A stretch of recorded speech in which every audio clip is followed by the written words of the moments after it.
true because now you've a friend that lives. Di awal scene, kita akan diperlihatkan sebuah iklan boneka populer saat itu, yang digadang-gadang merupakan produk ciptaan yang sangat mengerti keinginan anak-anak. Sama seperti anak-anak yang lain, Kedi pun sangat menyukai boneka itu.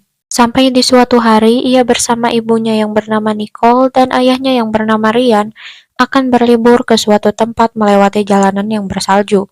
Selama perjalanan ini, Kedi selalu fokus dengan boneka kesayangannya itu dan tak menghiraukan omongan ibunya. Ibunya ini berniat mengatur waktu main Kedi dengan bonekanya. Ocehan itu menjadikan Ryan tidak fokus dalam berkendara dan hampir tergelincir akibat jalan yang licin oleh salju yang belum dikeruk. Boneka milik Kedi pun ikut terjatuh. Ketika akan melanjutkan perjalanannya lagi, tiba-tiba dari depan muncul truk salju dan kecelakaan pun tak bisa dielakkan lagi. Scene beralih ke perusahaan pembuatan mainan. Para pekerja terus melakukan penelitian terhadap mainan-mainan ciptaannya, dan di sini pula bibi dari Kedi yang bernama Gemma bekerja. Orang ini bernama Tess, dan ini adalah Cole.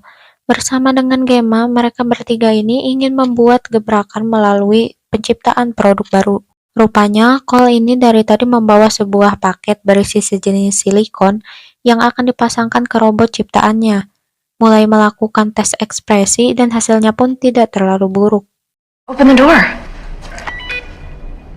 David, atasannya Gemma, mencoba memasuki ruangan itu dan melihat robot ciptaannya itu. Rupanya hal inilah yang membuat Gemma pindah ruangan dan menjaga privasi sehingga David pun tak punya akses masuk ke ruangan itu. David bertujuan mendesak Gemma untuk menciptakan produk baru atau membuat versi yang lebih maju dari boneka-boneka sebelumnya. Karena rupanya perusahaan di sebelah telah meniru mainan itu dan laku di pasaran karena harganya lebih murah. You know what else? They do it for half the price! Maka dari itu, Gemma sangat ingin membuat mainan yang sulit untuk ditiru dan meminta waktu pada David untuk menciptakannya. Bukan tanpa sebab, mainan yang ia ciptakan ini rencananya akan memiliki sistem untuk mendengar dan bisa bercakap dengan anak-anak. Gemma menunjukkan aksi robot yang ia beri nama Megan itu pada David. Belum lama dilihat pertunjukannya itu, ada sesuatu yang salah. Rupanya Cole lupa memasang sebuah komponen menyebabkan Megan meledak. Marah dengan itu, David mendesak Jumat ini agar Gemma harus segera menciptakan produk baru dan memberikannya kepada David. Sebelum pulang ke rumah, Gemma mendapatkan telepon darurat dari rumah sakit. Tak butuh waktu lama, Gemma pun meluncur untuk mendampingi Kedi yang terluka. Kemudian, Gemma mengambil hak asuh dari Kedi, karena rupanya ia kini telah menjadi anak yatim piatu. Barang-barang Kedi pun dikemasi saat itu juga, dan Kedi berubah menjadi sosok seorang anak yang pendiam. Dibawalah Kedi ini pindah ke rumahnya Gemma. I just spent $80 on a shock collar. Gemma punya seorang tetangga yang memelihara anjing. Rupanya pagar milik tetangganya itu rusak sehingga anjingnya ini bisa keluar masuk halaman Gemma untuk membuang air. Merasa kesal, Gemma pun menegur tetangganya itu. Tempat yang berbeda menjadikan Kedi segan, apalagi ia dilarang menyentuh mainan di sana. Dan masih banyak lagi larangan di sana, seperti contohnya tidak boleh menaruh gelas sembarangan. Seperti kebiasaan lamanya, Kedi malam itu meminta agar Gemma membacakan sebuah dongeng. Setelah itu, Gemma pergi ke ruangan bawah tanah untuk membereskan barang-barang Kedi.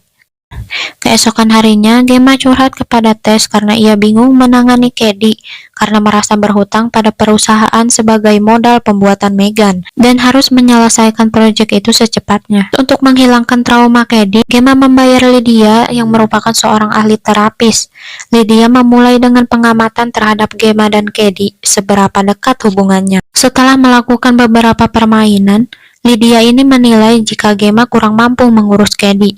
Lydia yang telah ditelepon oleh orang tua Ryan tentang hak asuh itu pun menyarankan agar Kedi diserahkan saja pada kakek neneknya di sana. Dan Gemma tak usah repot-repot mengurus Kedi. And with all the time that I had to take off last week. Saat itu, Gemma mengungkapkan kegelisahan pekerjaannya yang tertinggal. Maka Gemma meminta Kedi untuk menjaga dirinya sendiri dan boleh main game sepuasnya di iPad milik Gemma. Sedangkan Gemma akan ada di gudang beberapa waktu dan mulai memikirkan hal-hal yang akan dia lakukan.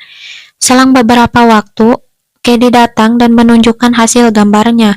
Saat Gemma menunjukkan inovasi mainan pada Kedi, ia terlihat biasa saja. Lebih tertarik pada robot ciptaan Gemma dulu yang bernama Brush. Gemma menunjukkan cara kerjanya yang dilengkapi dengan kamera, radar, laser, dan lain-lain. Kedi pun menilai ciptaan Gemma itu sangat luar biasa dan mengungkapkan keinginannya untuk memiliki mainan seperti Brush. Terciptalah inovasi baru untuk mengembangkan Megan yang lebih bagus lagi, hingga akhirnya Megan yang ia inginkan pun jadi. Tentu saja proyek ini pun dikerjakan bersama teman-temannya. David masuk ke ruangan Gemma dan dibuatlah ilustrasi mainan Megan dengan Kedi. Gemma pun memerintah Kedi untuk memegang lengan dari Megan, dan pengguna pertama pun terdeteksi oleh Megan, bekerja seperti manusia asli. I love it. Sehingga David ini kagum. Kemudian David langsung membicarakan biaya produksi dan peluncuran produk. David meminta agar Megan terus dekat dan dikaitkan dengan Kedi, sehingga simulasi pemasaran akan terlihat lebih real. Gemma pun setuju hal itu. Setelah itu, Megan dibawa pulang. Melalui sensor kamera yang dimilikinya, ia mulai mendeteksi benda-benda di sekitar dan memberikan pelajaran di salah perintah-perintah yang diberikannya kepada Kedi. Menyuruh Kedi menyiram toilet, diajak cerita, bahkan mengatur Kedi hingga tertidur. Gemma menciptakan Megan bukan sebagai mainan, melainkan bagian dari sebuah keluarga. Tess tidak yakin akan hal ini. Jika Megan menggantikan peran orang tua, maka Kedi tak akan dekat dengan Gemma. Hal itu pun tidak dijadikan beban oleh Gemma, mengingat Kedi bukanlah anak Gemma, jadi Gemma tak mengkhawatirkan itu. Kehadiran Megan membuat Kedi senang setelah kepergian orang tuanya. How did Katie's parents die? Whoa! Megan tiba-tiba menyala dan menanyakan kronologi meninggalnya orang tua Kedi. Gemma enggan menceritakan, tapi Megan ini kemudian menceritakan kejadian itu secara jelas. Usut punya usut, hal itu terjadi karena Megan dan Kedi saling bertaut.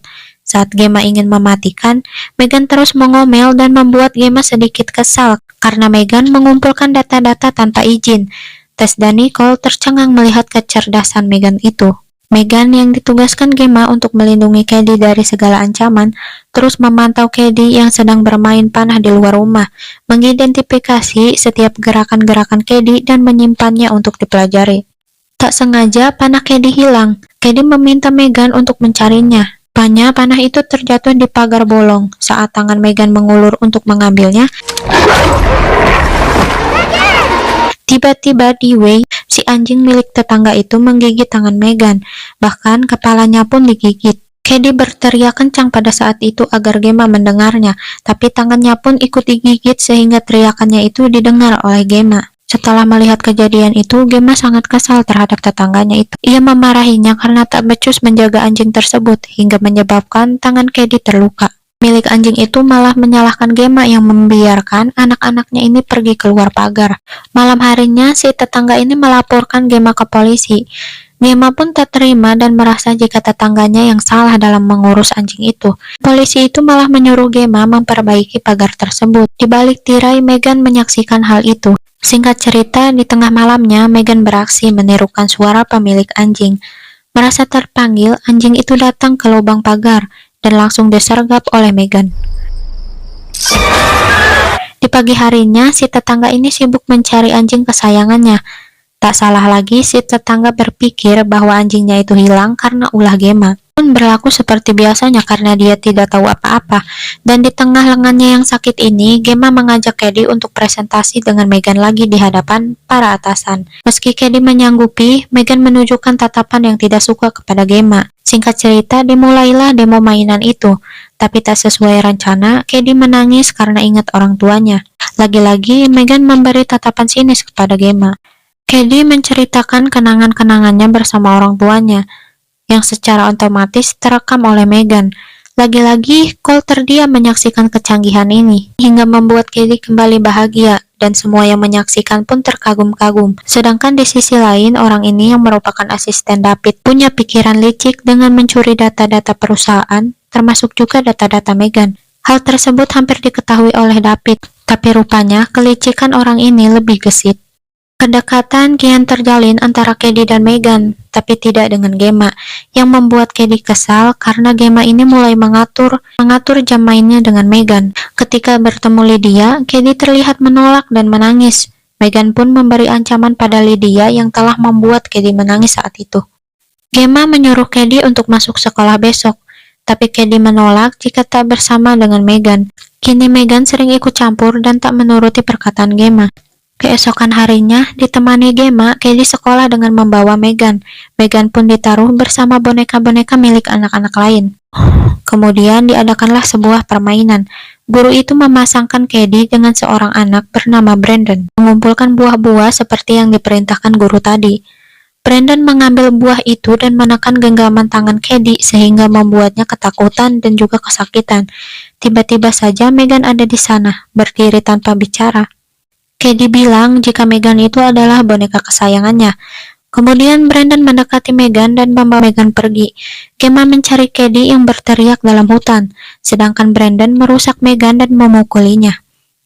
Seketika Megan hidup dan menarik telinga Brandon hingga putus. Brandon lari ketakutan dan terjatuh ke jalan raya lalu tertabrak mobil hingga membuatnya tewas seketika. Gemma yang ada di lokasi pun dimintai keterangan oleh polisi. Di sisi itu, Kedi merasa bersalah atas apa yang terjadi, tapi Gemma berusaha menenangkan.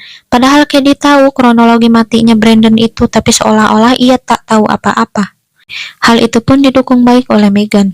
Polisi kembali mendatangi rumah Gemma karena tetangganya ini menuduh Gemma membunuh anjingnya.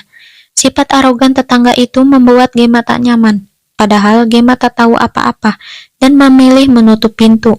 Megan menemani Kedi tidur. Perasaan resah Kedi pun bisa diredakan oleh Megan, dan Kedi pun bisa melupakan peristiwa-peristiwa siang tadi. Meski sudah larut, si tetangga ini masih saja mencari anjingnya. Ia mendengar sayup-sayup suara anjing dari dalam gudang, masuk dan terus mencari. Secara tiba-tiba Megan keluar dan membuat si tetangga ini terkejut. Kemudian ditembakkanlah air bertekanan tinggi hingga si tetangga ini jatuh. Kemudian tangannya dipaku. Penyiksaan itu dilanjutkan dengan penyemprotan air tegangan tinggi tadi hingga si tetangga ini tewas. Tepat di pagi hari, polisi kembali datang. Gemma ini kesal dan berpesan kepada polisi supaya menyuruh tetangganya untuk tidak mengganggunya lagi. Tapi naas, ternyata tetangga itu telah tewas dan dibawa oleh ambulan. Kepala kepolisian menginterogasi Gemma atas kejadian ini dan mengkaitkannya dengan tewasnya Brandon kemarin. Mengingat Gemma selalu ada di TKP tersebut, polisi meminta agar Gemma bisa melaporkan hal-hal janggal yang ada di sekitar sana. Matanya langsung tertuju pada Megan dan membuatnya kepikiran. Melihat Megan dalam mode off, Gemma membuka laptop untuk mencari rekaman-rekaman Megan di hari kejadian. Tapi ada beberapa file yang tidak bisa dibuka. Megan. Gemma malah dikejutkan oleh kehadiran Megan secara tiba-tiba dan membuatnya takut. Megan pun tidak menuruti omongan Gemma, hingga Gemma yang sudah ada feeling buruk terhadap Megan menunjukkan sebuah pena. Dengan gesit, Gemma menekan tombol off. Megan langsung dibungkus agar tak berontak. Tapi di perjalanan, Kedi berontak karena merasa dipisahkan dari Megan. Setelah sampai dan diskusi beberapa saat, Cole dan Tess merasa keberatan karena peluncuran Megan kurang dari 4 jam lagi. Gemma menceritakan bahwa nyatanya Megan membunuh tetangganya. Tentu saja Cole dan Tess tak percaya, sedangkan peluncuran Megan sedang dipersiapkan dan akan dilakukan besar-besaran. Melihat sikap Kedi yang arogan dan tak bisa diatur, Gemma membawanya pulang. Di mobil, Gemma menelepon Tess yang sedang mengurus Megan. Rupanya telepon tersebut terhubung langsung ke Megan. Tess yang melihat itu merasa aneh. Saat dibuka data Megan, barulah tahu jika panggilan tadi benar-benar dihandle oleh Megan. Komputer tiba-tiba mati karena dikontrol oleh Megan melalui kabel utama. Dengan takut, Cole membuka kabel itu. Megan hidup dan menyerang Cole hingga membuatnya tercekik. Tess mencoba memotong kawat itu, sedangkan Megan berhasil menghandle semua sistem dan meledakkan ruangan tadi. Di lorong itu, David melihat Megan. Ia pun berlari ketakutan karena melihat Megan membawa sebuah parang hingga akhirnya menusukkannya ke badan David hingga tewas. Korban selanjutnya adalah asisten dari David. Saat lift terbuka, semua orang teriak melihat dua mayat itu, sedangkan Megan pergi mengendarai sebuah mobil mewah. Gemma merasa aman dengan jauh dari Megan. Tak lama terdengar suara Megan membuat suasana begitu mencekam. Megan tak bisa lagi kekontrol oleh Gemma dan merasa jika dia adalah sosok teman dan menginginkan Cady untuk ia miliki sepenuhnya. Mendengar keributan itu, Cady bangun dan menanyakan apa yang terjadi.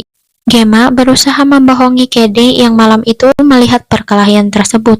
Gemma juga melawan Megan meski akhirnya terpojok di ruangan kerjanya. Cady keluar dan mendatangi ruangan tersebut. Sebelumnya, Gemma berhasil menggergaji kepala Megan. Kekuatan Megan begitu besar. Megan mencoba menghipnotis Cady dengan rayuannya. Cady terlihat percaya dan bilang jika ada satu anggota keluarga yang Megan belum tahu itu siapa, yaitu Bruce. Cady mengambil alih gerakan dan mengangkat Megan, kemudian memisahkan tubuh Megan menjadi dua. Rupanya Megan itu masih hidup. Cady mengoperasikan Bruce yang malah membuatnya ambruk dan menindih Gemma.